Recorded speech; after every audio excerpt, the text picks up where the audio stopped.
भारत माता की, भारत माता की, हर हर मोदी, हर हर मोदी, हर हर मोदी।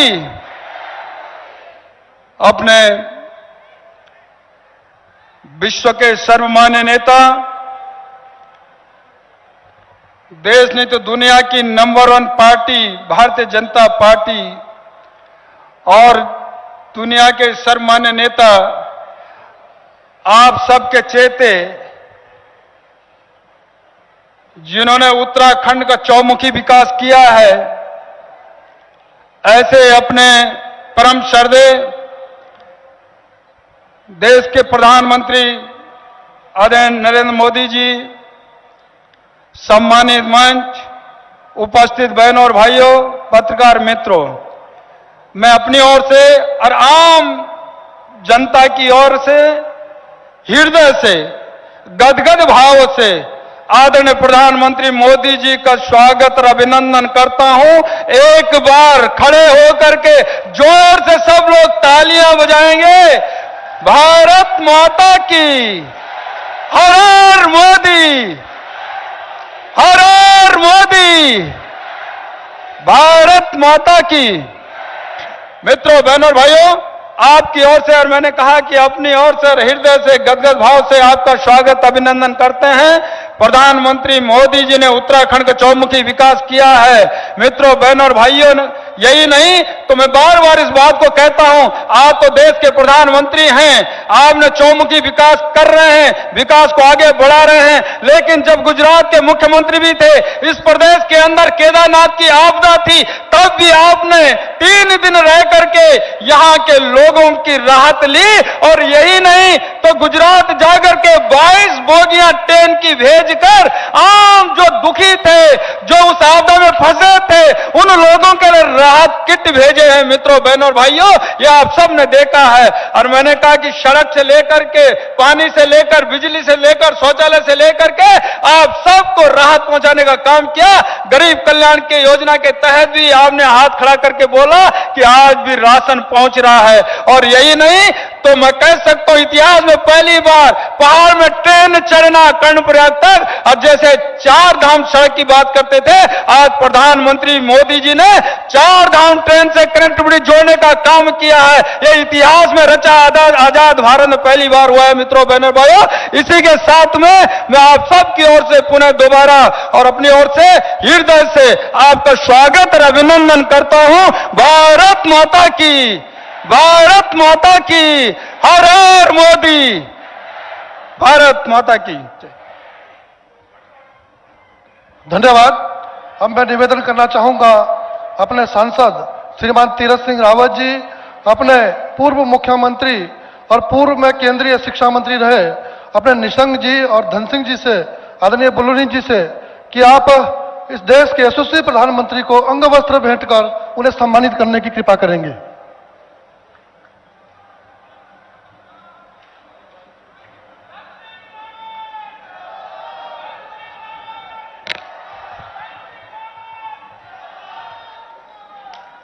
अब मैं निवेदन करना चाहूंगा डॉक्टर धन सिंह रावत जी से कि आप स्वागत करते हुए माननीय प्रधानमंत्री जी को इस सभा को संबोधित करने के लिए आमंत्रित करने की कृपा करें। आदरणीय धन सिंह रावत जी।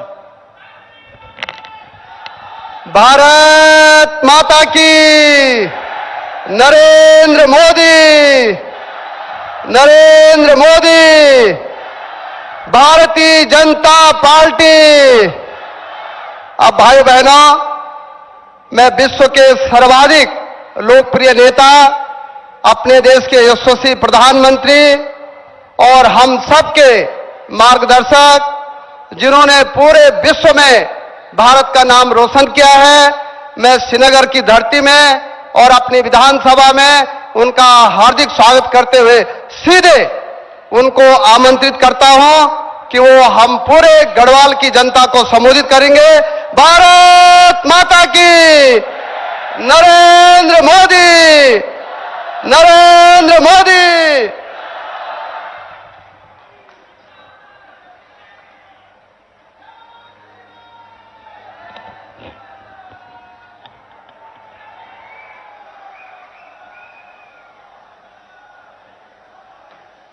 भारत माता की।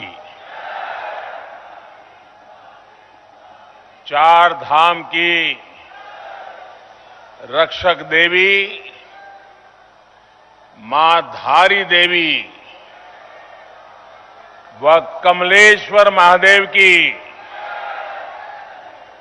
ई पावन धरती का मेरा दाना श्रवणा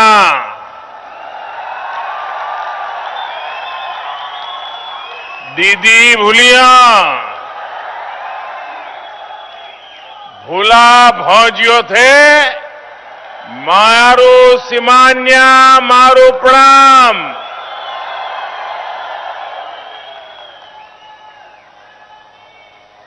आशा करत आप सब कुशल मंगल होला। जय बद्री विशाल, जय केदार। जब वर्चुअल रैली होती है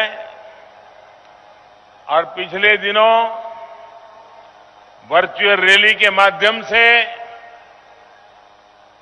आपसे मिलता तो था, मैं दिल्ली में होता जरूर था, लेकिन मेरा मन उत्तराखंड के लिए ही भागता था।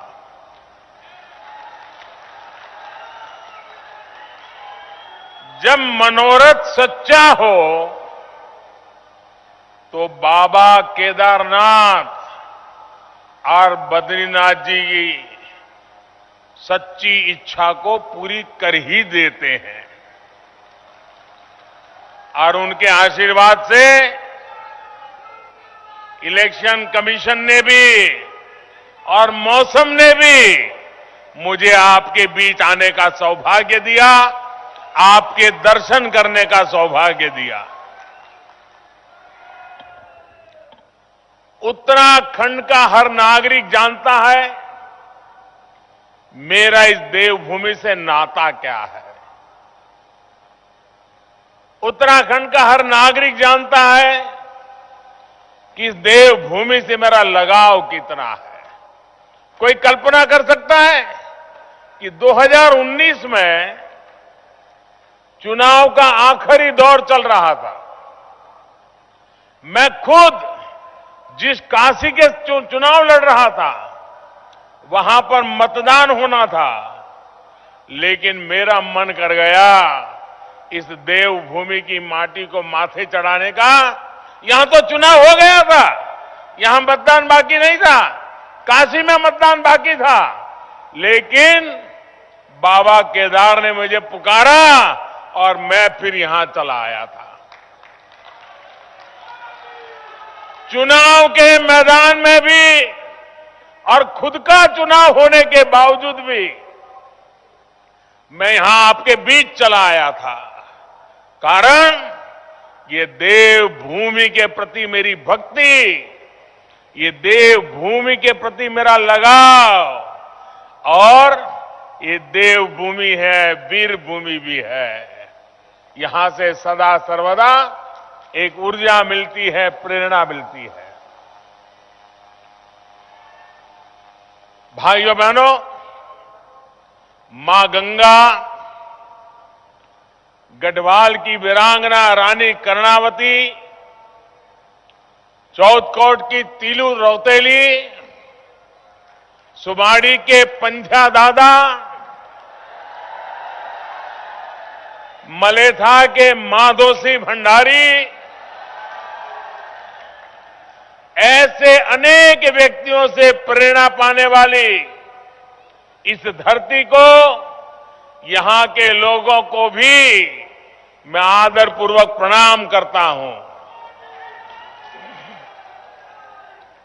भाइयों और बहनों, कल ही उत्तराखंड भारतीय जनता पार्टी ने अपना संकल्प पत्र जारी किया है। ये संकल्प पत्र इस दशक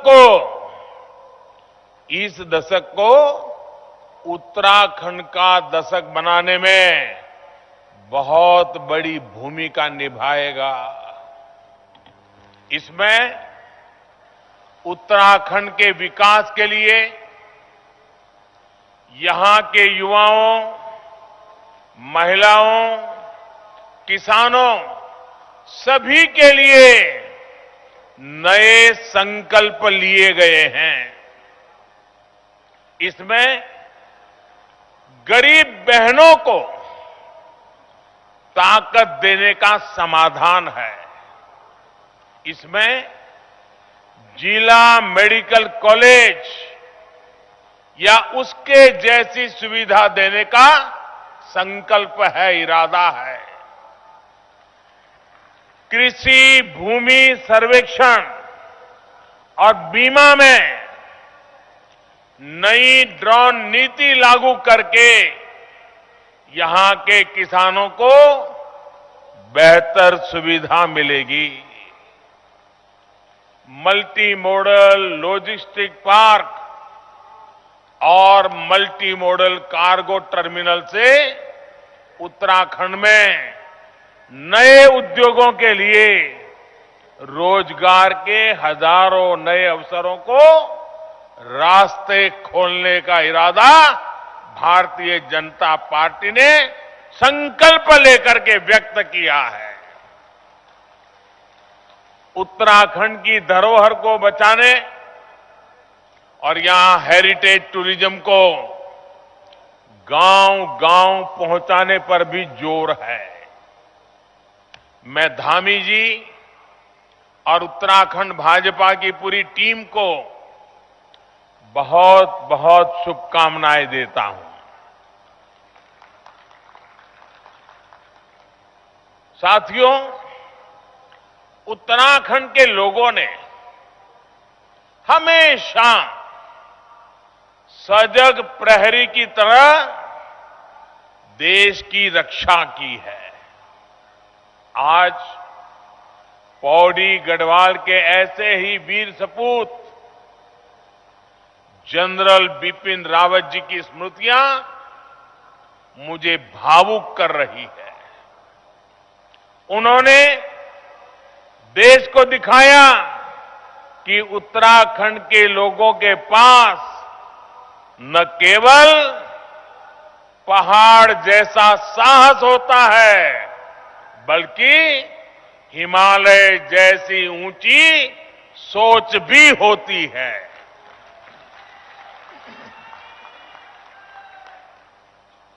लेकिन भाइयों बहनों, मेरे मन में एक गहरी तकलीफ भी है।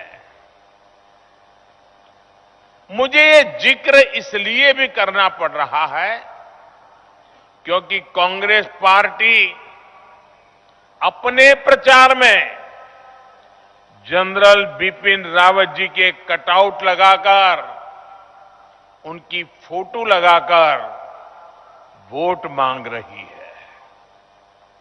कुर्सी के लिए कोई इस सीमा तक जा सकता है, मुझे विश्वास ही नहीं हो रहा। उत्तराखंड के लोग कभी भूल नहीं सकते सेना को लेकर इन लोगों का रवैया क्या रहा है। जब भारत के वीरों ने आतंकी अड्डों पर सर्जिकल स्ट्राइक की तो ये लोग सेना पर ही सवाल उठाते रहे।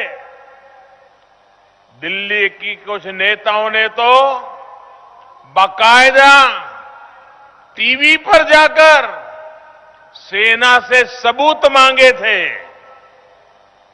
इन लोगों ने जनरल रावत को देश का पहला सीडीएस बनाए जाने पर भी खूब सियासत की थी।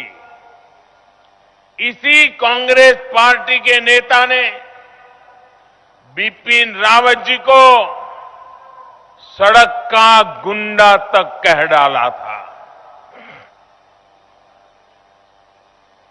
ये है देश के सैनिकों के लिए इन लोगों की नफरत आज अगर वोट के लिए ये लोग जनरल रावत का सियासी इस्तेमाल करना चाह रहे हैं तो उन्हें जवाब देने की जिम्मेदारी उत्तराखंड के लोगों की है। जवाब देंगे ना? जवाब देंगे ना? करारा जवाब देंगे ना? आगे से ऐसी गलती न करें, ऐसा करेंगे ना? भाइयों बहनों, जिनकी सोच केवल सत्ता के सुख तक सीमित हो, वो बलिदान और देश सेवा का मूल्य नहीं समझते। इतने सालों तक ये सत्ता में थे, लेकिन वन रैंक वन पेंशन को लेकर झूठ बोलते रहे, आंख में धूल झोंकते रहे। ये हमारी ही सरकार है जिसने वन रैंक वन पेंशन की व्यवस्था लागू की।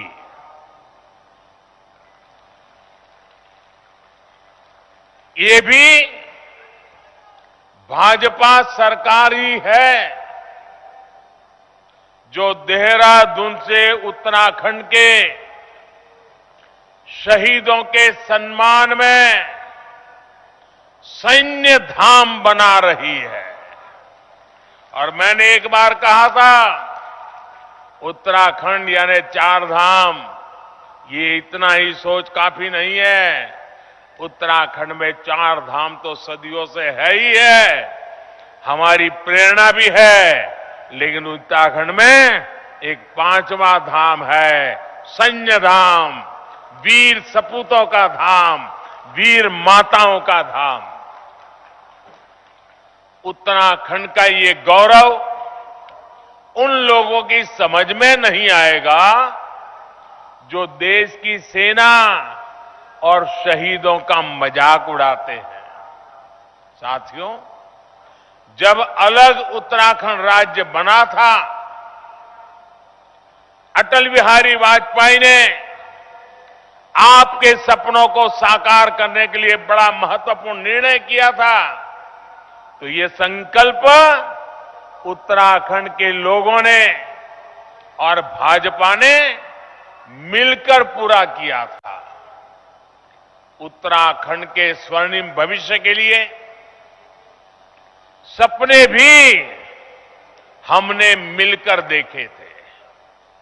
उत्तराखंड में आधुनिक इंफ्रास्ट्रक्चर हो, अच्छी सड़कें हो, शिक्षा स्वास्थ्य की आधुनिक सुविधाएं हो,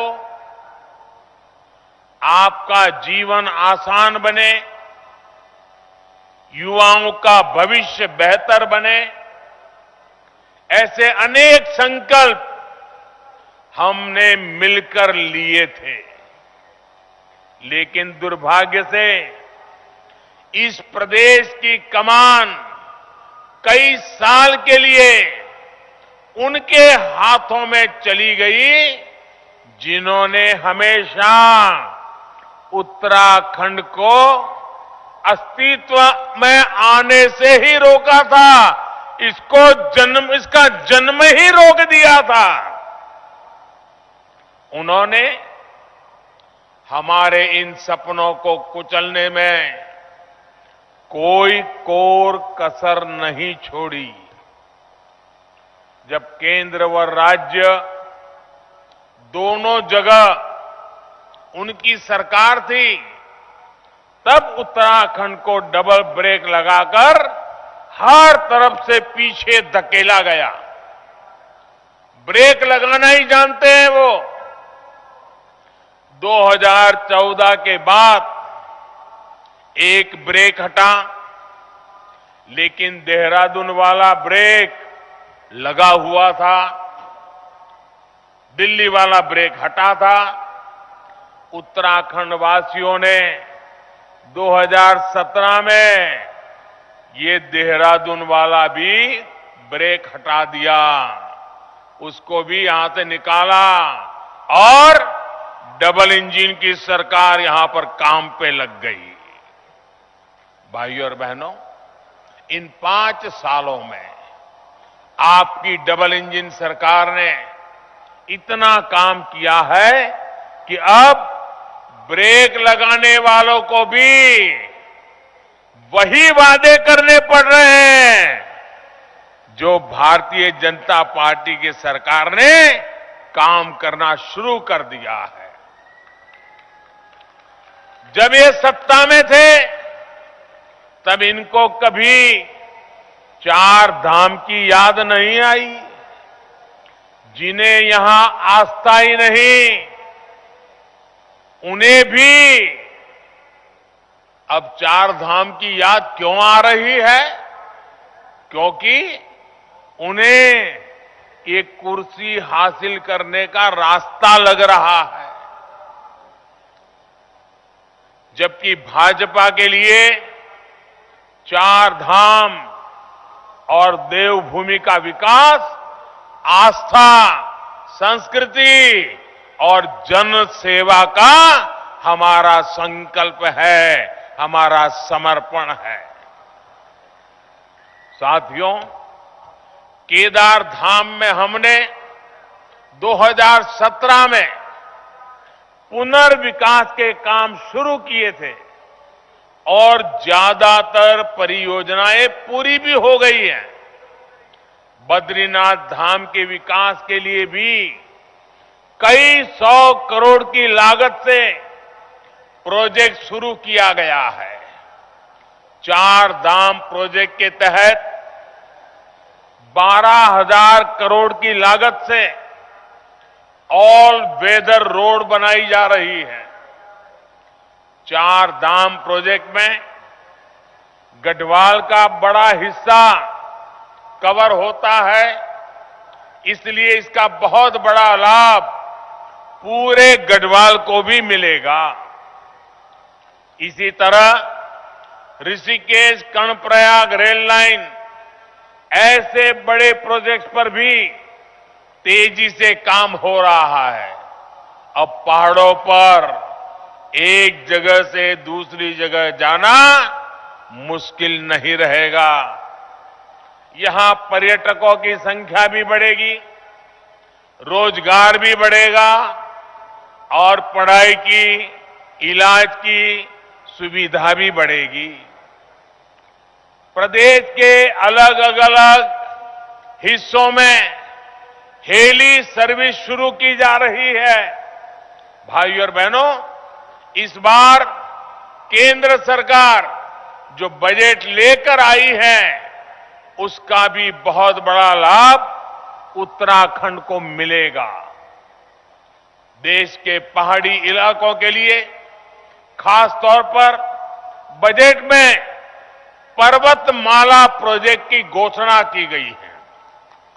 इसके तहत पहाड़ों पर आवागमन के लिए रोपवे जैसी सुविधाओं का निर्माण किया जाएगा। जिन सीमावर्ती इलाकों को कांग्रेस सरकार ने जानबूझकर विकास से वंचित रखा था, उनके विकास के लिए वाइब्रेंट विलेज योजना शुरू की जाएगी। किसानों के लिए गंगा के किनारे किनारे नेचुरल फार्मिंग को बढ़ावा देने के लिए कई महत्वपूर्ण निर्णय लिए गए हैं। उत्तराखंड को तो प्राकृतिक खेती, नेचुरल फार्मिंग के लिए प्रकृति का असीम आशीर्वाद मिला हुआ है। लेकिन ये लाभ आप तक तभी पहुंचेगा जब दिल्ली से चलने वाली विकास की धारा को देहरादून से भी ताकत मिले। ऐसे लोग ना आ जाएं कि दिल्ली से आ रही विकास की धारा को वहीं ठप कर दें, वरना फिर उत्तराखंड जो पहले की हालत थी उस तरफ डूब जाएगा। इसके लिए जरूरी है कि आप 14 तारीख को बेईमानी और भ्रष्टाचार को ही रोक दें, ब्लॉक कर दें उसको। 14 तारीख को आप वंशवाद और परिवारवाद को ब्लॉक कर दें। 14 फरवरी को आप संप्रदायवाद और तुष्टीकरण को देवभूमि से बाहर का रास्ता दिखा दें। करेंगे ना? बाहर का रास्ता दिखाना चाहिए कि नहीं दिखाना चाहिए? साथियों, कांग्रेस पार्टी की एक ही पहचान है, सत्ता आती है तो इनका भ्रष्टाचार बेलगाम हो जाता है और सत्ता जाती है तो पूरी ताकत षड्यंत्रों में लगा देते हैं, बौखला जाते हैं, जितना बुरा कर सकते हैं बुरा करने के रास्ते पकड़ लेते हैं। पिछले 10 सालों से लोकसभा में उत्तराखंड के लोग इन्हें शून्य दे रहे, शून्य, बिग जीरो। विधानसभा में भी 5 साल से ये सत्ता से बाहर है। इसलिए कांग्रेस के लोग उत्तराखंड के लोगों से भड़के हुए हैं। सत्ता तक पहुंचने के लिए अब ये देवभूमि की संस्कृति और पहचान को मिटाने की साजिश कर रहे हैं। ये लोग तुष्टीकरण और वोट बैंक वाला फॉर्मूला आजमा रहे हैं।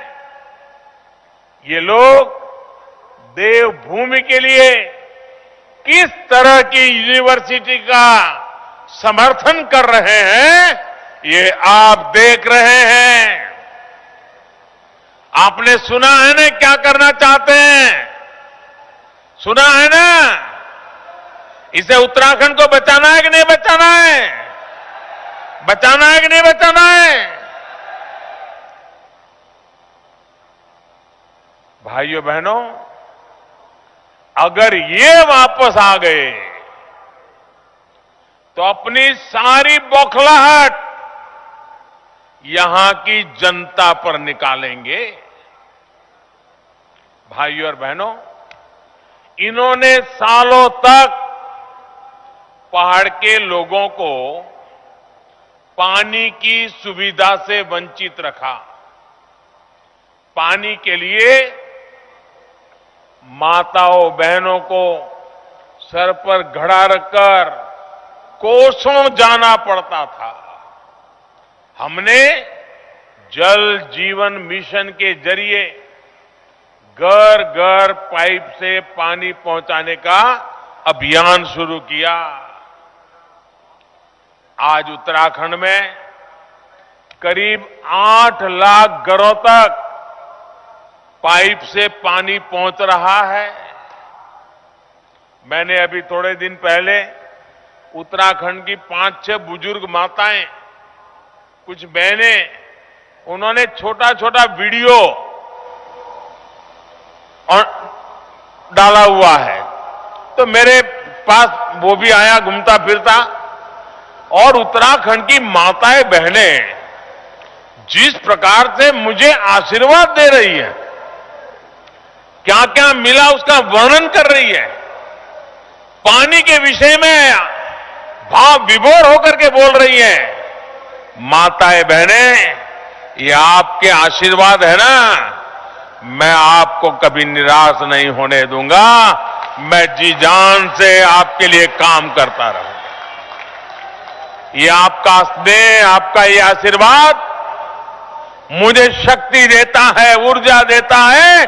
दिन रात माताओं बहनों आपके लिए काम करने के लिए मेरा मन दौड़ता रहता है, काम करने के लिए दौड़ता रहता है। आज उत्तराखंड में करीब 8 लाख घरों तक पाइप से पानी पहुंच रहा है। इन्होंने दशकों तक पहाड़ के ग्रामीणों को पत्थरों पर पैदल चलने के लिए मजबूर किया। हमने पिछले 5 सालों में प्रधानमंत्री ग्रामीण सड़क योजना के तहत इतनी सड़कें बनाई जितनी उत्तराखंड बनने के बाद से अब तक नहीं बनी। इन्होंने अस्पताल और इलाज के अभाव में लोगों को पहाड़ से पलायन करने को मजबूर किया। भाजपा सरकार में अटल बिहारी वाजपेयी ने उत्तराखंड को एम्स दिया था। हमने नए अस्पताल दिए, नए मेडिकल कॉलेज दिए। उत्तराखंड में हमारी डबल इंजन की सरकार ने एक और अभूतपूर्व काम किया है। उत्तराखंड की पूरी 1.25 करोड़ की आबादी को अटल आयुष्मान योजना के माध्यम से 5 लाख रुपए तक के मुफ्त इलाज की सुविधा दी है। हमने गरीबों को मुफ्त टीका दिया। कोरोना काल में हर गरीब को मुफ्त राशन दिया। चाहे किसान हो, गरीब हो, बिना किसी लीकेज के, कोई कटकी कंपनी की एंट्री के बिना हमारी सरकार बैंक खातों में सीधे पैसा ट्रांसफर कर रही है। इन सारे कामों को देखकर ये बौखलाए रहते हैं। इसलिए उत्तराखंड के लोगों को याद रखना है, अगर ये गलती से भी सत्ता में आ गए तो ये भाजपा सरकार के सारे काम रोक देंगे। जो आपके लिए अच्छे अच्छे काम हो रहे हैं उन्हीं को रोक देंगे। क्या ऐसा होने देना है? क्या ऐसा होने देना है? क्या ऐसा होने देंगे? क्या उनके ये सारे इरादे फेल करेंगे कि नहीं करेंगे? भाइयों बहनों, उत्तराखंड के विकास का ये पुण्य कार्य हमें निरंतर करते रहना है और मेरे लिए तो ये पुण्य कार्य है ही है। आप लोगों की सेवा करना ये मेरे लिए पुण्य कार्य है। और इसलिए 14 तारीख को हमारा संकल्प होगा उत्तराखंड के विकास के लिए। 14 तारीख को हमारा संकल्प होगा उत्तराखंड के विकास के लिए कमल का बटन दबाना। उत्तराखंड के युवाओं के लिए, उज्जवल भविष्य के लिए 14 तारीख को कमल का बटन दबाना। यहां पर्यटन और रोजगार के विकास के लिए 14 तारीख को कमल का बटन दबाना। जो काम चल रहे हैं उन्हें तेज गति से आगे बढ़ा करके पूरा करने के लिए 14 तारीख को कमल पे बटन दबाना। इसलिए याद रखिए, 14 फरवरी को पहले मतदान, फिर जलपान। आप सब, मैं उत्तराखंड में कई स्थानों पर गया हूं, कई कार्यक्रम किए, लेकिन आप लोगों ने आज जो ये मिजाज दिखाया है, चारों तरफ लोग ही लोग हैं। मैं देख रहा हूं उसके पार भी लोग खड़े हैं।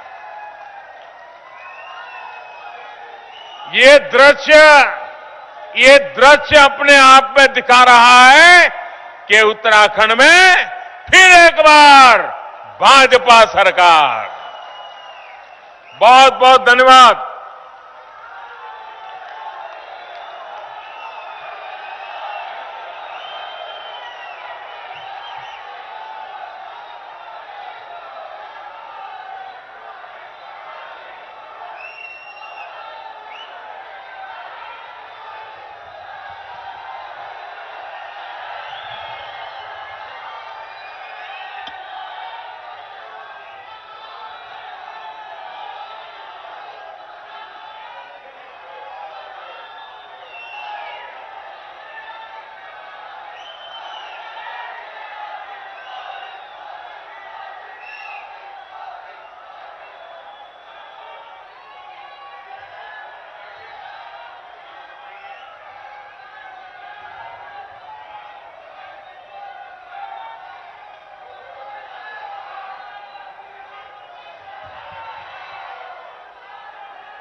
भारत माता की, भारत माता की। आदरणीय नरेंद्र मोदी, आदरणीय नरेंद्र मोदी, भारतीय जनता पार्टी। ये हम सबके लिए सौभाग्य की बात है कि हम सबके बीच में विश्व के सर्वमान्य नेता और